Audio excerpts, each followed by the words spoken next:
Você já sentiu que o dinheiro simplesmente não dá mais pra nada? O mercado está vazio, as contas não param de subir e até o básico parece um luxo. Bem-vindo ao Brasil de 2024, onde o poder de compra desapareceu. Hoje vamos entender por que o brasileiro está comprando menos, pagando mais e vivendo sob o peso da inflação. Prepare-se, porque os números não mentem e a realidade é ainda mais dura do que parece. Se você também sente que o seu salário não acompanha os preços, me conta aqui, teria o prazer de ler com vocês. De maneira resumida, a inflação é um aumento geral e contínuo de bens e serviços ao longo do tempo. Basicamente, com o passar dos meses ou anos, o dinheiro perde poder de compra. Ou seja, o que você comprava com R$ 100 em um ano, no ano seguinte você vai comprar menos e assim vai indo. Ah, Cortese, mas o salário mínimo aumenta todo ano justamente para corrigir a inflação. Será que corrige mesmo? Para medir esse índice, é necessário que você conheça a sigla IPCA. Segue a linha de raciocínio, hein?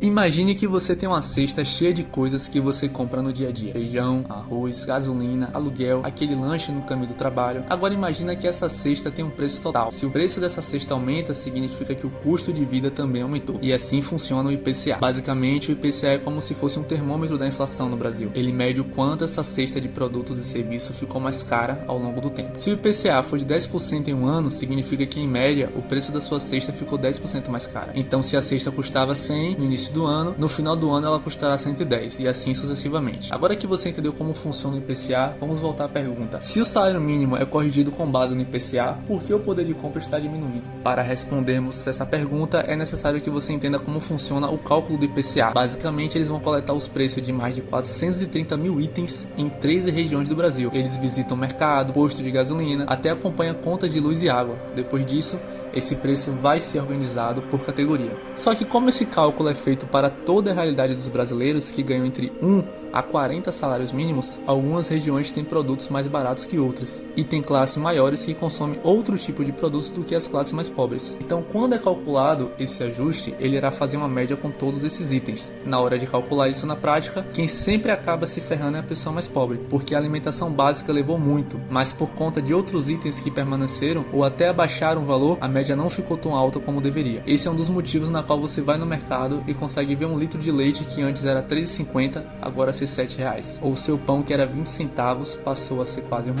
E o resultado dessa equação é que o poder de compra do brasileiro foi corroído quase pela metade em 10 anos. As bandeiras na conta de luz também, que parece que nunca vai sair da vermelha. A verdade é que ele não reflete igualmente as diferentes realidades. Para os mais pobres, uma alta na comida é como uma avalanche. No final, logicamente, quem paga a conta é sempre a classe menor. Mas, como o reajuste se abrange a todos, nunca iremos conseguir acompanhar a inflação dessa maneira. Você já abriu um pacote de salgadinho e pensou, ué, só tem vento aqui? Ou comprou aquele chocolate favorito e percebeu que está menor, mas o preço continua igual? Pois é, meu amigo, você foi vítima da reduflação. Essa prática começou lá pelos Estados Unidos e na Europa, mas começou a ficar comum no Brasil em períodos de alta inflação, como nos anos de 2021 e 2022, tempos de pandemia e a crise econômica global. A reduflação é uma prática que surgiu como alternativa de lidar com a inflação. Quando os custos de produção aumentam, como matérias-primas, energia ou transporte, as empresas têm duas opções. Primeira, aumentar o preço do produto. 2, reduzir a quantidade do produto, mas manter o preço igual. Qual você acha que eles escolheram?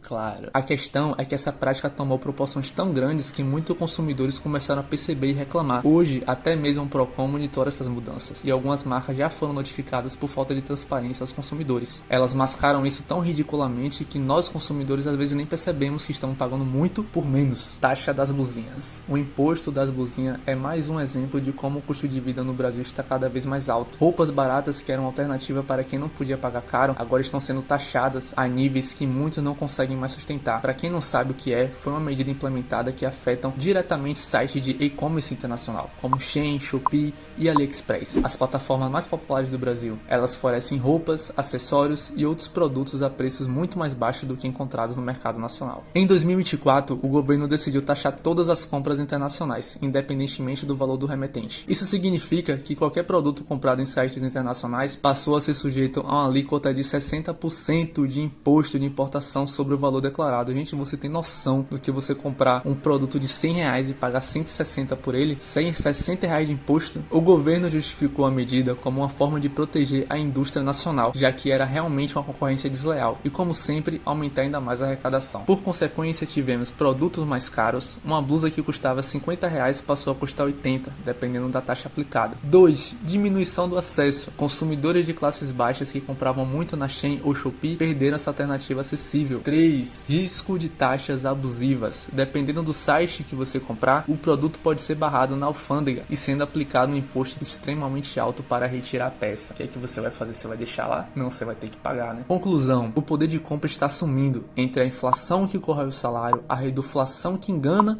e o imposto das blusinhas que elimina alternativas econômicas. Quem paga a conta sempre no final é a classe mais baixa. Claro, existem diversos fatores que contribuíram para esse aumento dos preços. Temos a valorização disparada do dólar, temos também guerras e secas acontecendo ao redor do mundo. Tivemos algumas baixas nacionais como tragédias, inundações, queimadas, tudo isso influencia no aumento dos preços. Mas isso vai ser assunto para outro vídeo. O que você achou dessas afirmações? Quero saber de você se faz sentido os pontos abordados no vídeo. Se você quer se esquivar desse governo abusivo, estude sobre o mercado financeiro, comece a investir em ativos que se corrigem pela inflação, que se valorizam ao longo do tempo. Até o país se estabilizar, continuaremos a perder o valor da nossa moeda. Se você quiser saber como aprender inglês sem gastar um centavo, acesse o vídeo que está aparecendo na sua tela. Português sempre na veia, um abraço.